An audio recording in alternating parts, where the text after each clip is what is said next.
अस्सलाम वालेकुम, welcome to my channel. तो आइए सुनते हैं आज की वीडियो में एक नाकाबिले यकीन कहानी। गर्दिश दौरा बाज़ औक़ात अजब रंग दिखाती है और इंसान फैसला नहीं कर पाता कि जो उसके साथ हुआ वो अच्छा था या बुरा। मेरे साथ भी कुछ ऐसा ही वाक़या पेश आया जिसके बारे में आज तक मैं फैसला नहीं कर पाया कि आगाज़ अच्छा था या अंजाम। मेरे दोस्त को एक मशहूर बुजुर्ग के मज़ार पर जाना था। उसने इसरार किया कि मैं भी उसके साथ चलूं। शुरू में तो मैंने इनकार किया, मगर जब उसका इसरार हद से बढ़ गया तो मैं उसकी मोहब्बत में साथ चल पड़ा। इंसान भी अजब है कि खालिक से ज़्यादा मखलूक को अहमियत देता है, परवरदिगार के अहकामात और खुशनुदी को नज़रअंदाज कर देता है, मगर दूसरों की खुशी की खातिर अपनी मर्ज़ी के ख़िलाफ़ बहुत कुछ करने को तैयार हो जाता है। जिसकी नाराज़गी से डरना चाहिए उससे हम डरते नहीं और दूसरों को खुश रखने की सर तोड़ कोशिश करते हैं। उस वक्त भी मैंने अपने दोस्त की खुशी के लिए अपनी माँ की बीमारी को नज़रअंदाज कर दिया। मैं अपने माँ बाप का इकलौता बेटा हूँ और रसूलन मुझे अपनी बीमार माँ के साथ रहना चाहिए था। मेरी माँ ने एक बार कहा भी कि मेरा बुखार ज़रा हल्का हो जाने दो फिर चले जाना, मगर मैं ठहरा शुरू से ही ज़िद्दी और मनमानी करने वाला। बैग में 2 सूट रखे और अपने दोस्त के घर चल पड़ा।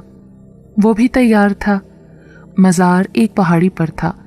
हमें एक दोस्त के घर रुकना था। आधे रास्ते में पहुंचकर मैंने बताया कि अम्मी को बुखार था। वो कह रही थी कि मैं किसी और दिन चला जाऊं, मगर मैं तुम्हारी बात टाल नहीं सकता था, इसलिए चला आया। ये बोलकर मैंने फ़खरिया अंदाज से अपने दोस्त की तरफ देखा कि वो मुझ पर रश्क करेगा कि उसकी दोस्ती में मैं अपनी माँ की बीमारी को नज़रअंदाज करके आया हूँ, मगर उसकी आंखों में मुझे मलामत नज़र आई। उसने तशवीश से मेरी तरफ देखा और बोला, काश एक बार तुम चलने से पहले मुझे माँ की बीमारी का बता देते, हम कुछ दिन बाद चले आते ना। यहाँ आने से ज़्यादा ज़रूरी इस वक्त उनका ख्याल रखना था। मैंने नदामत से सर झुका लिया, मगर अब क्या हो सकता था। हम काफ़ी फासला तय कर चुके थे। 2 घंटे बाद हम जाहिद के घर पहुंच गए। उसने हमारा गर्मजोशी से इस्तकबाल किया और पुरतकल्लुफ़ खाना खिलाया। खाने के बाद हमने मज़ेदार चाय पी और पहाड़ी की तरफ चले जहां मज़ार था। जाहिद और अम्मार बड़े ताज़ा दम लग रहे थे और मुझे सफ़र ने अच्छा खासा थका दिया था। वो दोनों आगे आगे चल रहे थे और मैं पीछे पीछे। वो दोनों बातों में मगन थे। उन्हें ख्याल नहीं रहा कि मैं उनसे काफ़ी पीछे रह गया हूँ। रश भी बहुत ज़्यादा था। अब तो मुझे वो दोनों नज़र भी नहीं आ रहे थे। मैंने सोचा मज़ीद ऊपर जाने की बजाय बेहतर है कि मैं नीचे बैठकर उनकी वापसी का इंतज़ार करूं। मैं सीढ़ियों के करीब पड़े हुए एक बड़े पत्थर पर टिक कर बैठ गया। थोड़ी देर बाद 2 आदमी मेरे पास आए, मुसाफा किया और बोले, हम अपनी बहन की शादी के लिए लड़का ढूंढ रहे थे, हमें आप बहुत पसंद आए हैं, आप हमारे साथ चलें। यहीं पास ही हमारा घर है, आप हमारी बहन को देख लें, अगर आपको वो पसंद आ जाए तो हम आप दोनों की शादी कर देंगे। मैं ये सुनकर हैरान रह गया। थोड़ी देर तो मैं सोचता रहा कि साथ चलूं या नहीं, उन्हें मना कर दूं। कभी दिल कहता साथ चल पड़ूं। बहरहाल दिल दिमाग आपस में उलझे रहे कि मेरी इस उलझन को देखते हुए नौजवान मुस्कुराया और बोला, सोचें गहरी हो जाएं तो फैसले कमज़ोर पड़ जाते हैं। हमारे साथ चलने में कोई हर्ज नहीं। शादी करना या ना करना तो आपकी मर्जी पर मुनहसर है ना, कोई ज़बरदस्ती थोड़ी ना है। यह सुनकर मैं साथ चल पड़ा। मैंने ये भी ना सोचा कि मेरे दोस्त मुझे ना पाकर परेशान हो जाएंगे और फिर दिल में ये ख्याल आया कि चलो एक शुगल ही सही, इसी बहाने खाने पीने के अलावा लड़की तो देख सकूंगा। यही सब सोच समझकर मैं उनके साथ चल पड़ा। थोड़े फासले पर उनका घर था। घर क्या था, पूरा महल था। बैरूनी दीवार बेल से ढकी हुई थी। लकड़ी का बहुत खूबसूरत और नफीस गेट था। हम अंदर दाखिल हुए तो दोनों साइड्स पर खूबसूरत लॉन थे। तकरीबन हर किस्म के फूल और पौधे वहाँ मौजूद थे। राहदारी जहाँ ख़त्म होती थी वहाँ एक बड़ा सा लकड़ी का दरवाज़ा था। टाइल्स आसमानी और सफ़ेद कलर की आमेजिश से बनी हुई थी। यूं लगता था जैसे आसमान अपने बादलों समेत ज़मीन पर उतर आया हो। दीवारों पर सफ़ेद पेंट था, छतों पर ग्रीन नहायत नफीस सोफ़े, ब्राउन कलर के पर्दे, बाकी हर चीज़ ब्राउन और ग्रीन कलर की थी। مجھے لگ رہا تھا جیسے کسی بادشاہ کے محل میں آ گیا ہوں۔ ہر چیز سے قرینہ اور سلیقہ ٹپک رہا تھا۔ اتنے شاندار گھر میں مجھے اپنا وجود حقیر محسوس ہو رہا تھا۔ نہ جانے ان لوگوں کو مجھ میں کیا نظر آیا تھا جو مجھے لے آئے۔ میرے دل میں آیا شاید لڑکی میں کوئی جسمانی نقص ہوگا۔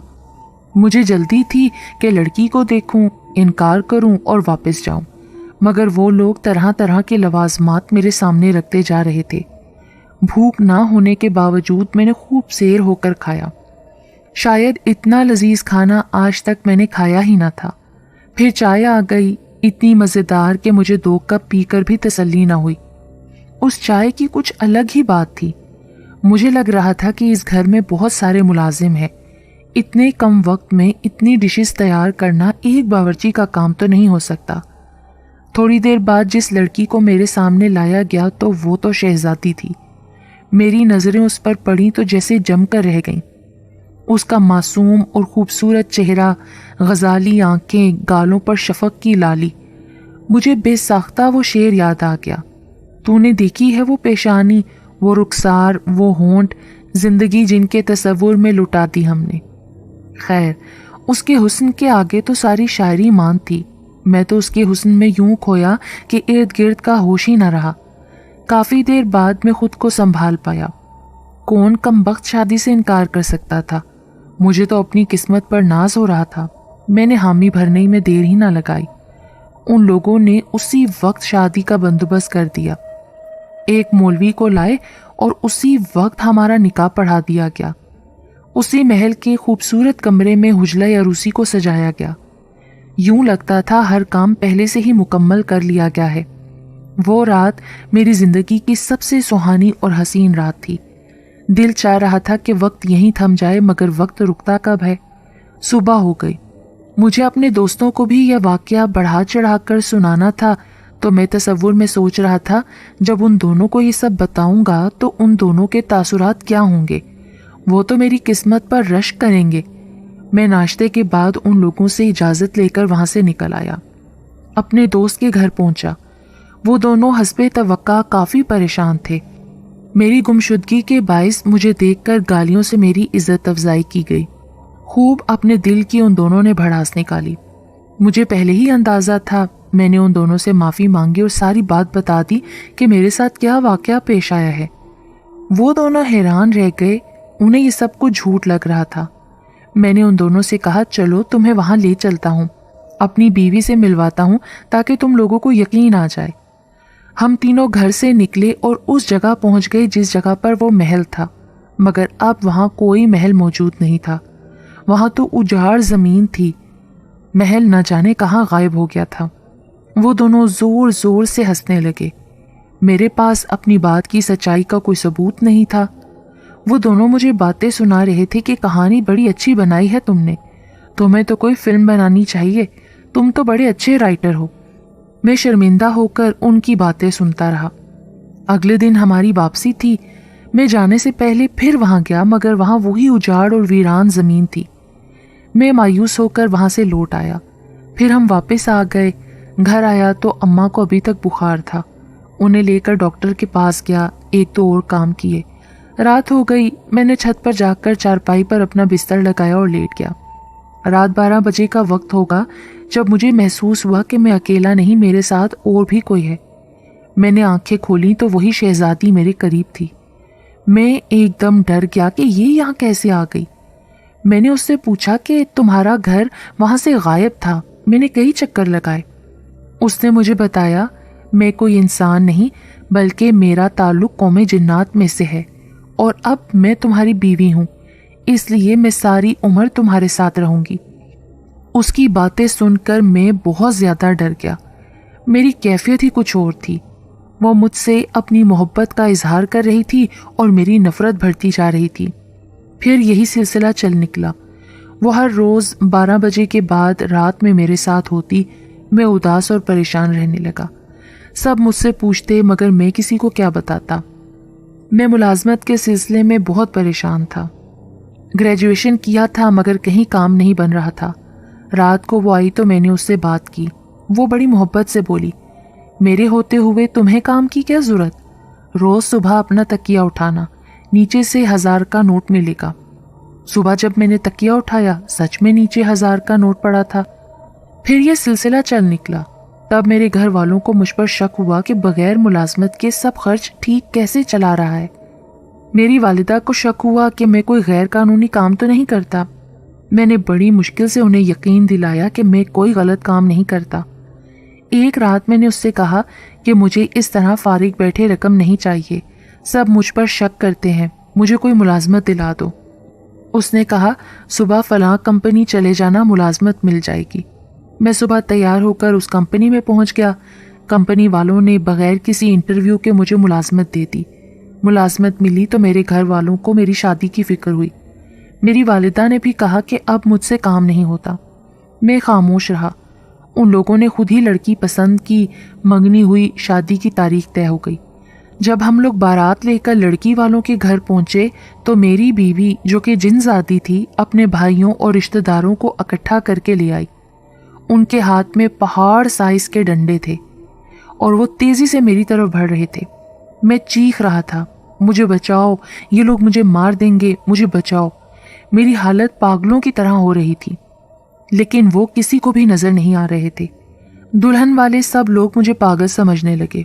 मैं भागकर कभी किसी के पीछे छुपता तो कभी किसी के पीछे। मैं चीखता रहा, मुझे बचाओ, इनसे कोई तो मुझे बचाओ। वहां मौजूद लोग कुछ तो मेरी हालत पर हैरान हो रहे थे, कुछ मुझे पागल समझकर हंस रहे थे, और मुझे उस वक्त सिर्फ अपनी जान की फिक्र थी। लोग जो मर्जी समझें, जितना वो लोग मेरे करीब आ रहे थे उतनी ही मेरी चीखें बढ़ रही थीं।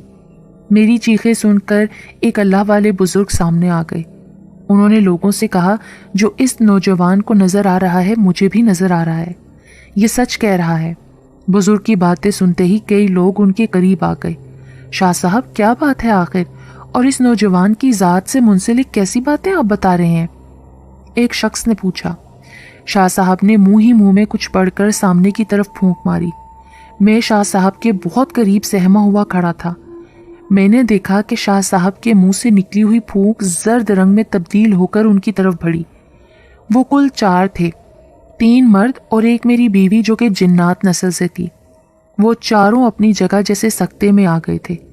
उन चारों के आगे एक जर्द रंग की दीवार खड़ी हो गई थी। उनकी आंखें फटी की फटी रह गईं। वो अपनी जगह जैसे मुंजमद होकर रह गए। फिर शाह साहब ने कुछ पढ़कर अपनी शहादत की उंगली पर फूंक मारी और उंगली उनकी तरफ करके इशारा किया तो वो चारों फौरन ही उस जगह से गायब हो गए। चंद मिनट बाद शाह साहब मुझसे बोले, बेटा अब कोई खतरा नहीं, मैंने आर्जी तौर पर इन्हें भगा दिया है, मगर इनका मुस्तकिल इलाज करना पड़ेगा, नहीं तो अब तुम्हारी जान को खतरा है। अपने वालिद के साथ कल सुबह मेरे पास फलां जगह पर आना, वहां तफसील से बात होगी। शाह साहब ने बुलंद आवाज से चंद लोगों से कहा, घबराने की कोई बात नहीं, आप लोग बेफिक्र होकर अपना काम करें और खुशी खुशी खाना खाएं। बहरहाल खैर आफियत से मेरी शादी हो गई। कई लोगों ने मुझे कुरेदने की कोशिश की, मगर मैंने उन्हें टाल दिया। निकाह के बाद खाना खोल दिया गया और फिर 3 घंटे बाद रुखसती हो गई। मैं अपने अहले खाना और बारातियों के साथ घर आ गया। रात खैर खैरियत से गुजर गई। मेरे जहन पर खौफ मुसलसल सवार था। सुबह 11 बजे मैं अपने वालिद के साथ शाह साहब के बताए हुए पते पर पहुंच गया। शाह साहब ने बहुत ही शफीक लहजे में बात की, सारी बातें मेरे अब्बा के गोश गुजार कर दी और फिर बताया, वो लोग बहुत बिफरे हुए हैं, ख़ास तौर पर तुम्हारी जिन्नातन बीवी किसी सूरत तुम्हारी जान बख्शने पर तैयार नहीं। तुम्हारी जान को बहुत खतरा है, इसलिए तुम्हें बचाना बहुत ज़रूरी हो गया है। 2 घंटे तक एक काले बकरे का इंतज़ाम करो, ये बहुत ज़रूरी है। बकरा ज़िबा करके आबादी से थोड़ी दूर झाड़ियों में फेंक आना। इसके अलावा उन लोगों को बोतल में कैद करके मैं तुम्हें वो बोतल दूंगा, जिसे ले जाकर समंदर में फेंक आना। इस तरह तुम्हारी जान हमेशा हमेशा के लिए बच जाएगी। बहरहाल शाह साहब के कहने के मुताबिक मैंने और मेरे वालिद साहब ने फ़ौरन कदम उठाए। शाह साहब ने बकरा ज़िबा करके बोला, इसे झाड़ियों में फेंकाओ। फिर उन्होंने 5 घंटे का एक चिल्ला काटा, जिसमें उन्होंने बड़ी मेहनत और मुशक्क़त से उन जिन्नात को बोतल में कैद कर दिया। फिर उन्होंने वो बोतल हमारे सुपुर्द की, जिसे ले जाकर हमने समंदर में फेंक दिया। उस रोज़ के बाद फिर कभी मुझे वो जिन्नातन बीवी नज़र नहीं आई। आज इस वाक़े को बरसों हो गए हैं। میں اپنی بیوی اور 3 بچوں کے ہمراہ خوشحال زندگی گزار رہا ہوں۔ شاہ صاحب تو دنیا سے کوچ کر چکے ہیں۔ میں ہر روز اللہ تعالیٰ کے حضور شاہ صاحب کے حق میں دعا کرتا ہوں کہ انہی کی بدولت آج میں زندہ ہوں اور خوشحال زندگی گزار رہا ہوں۔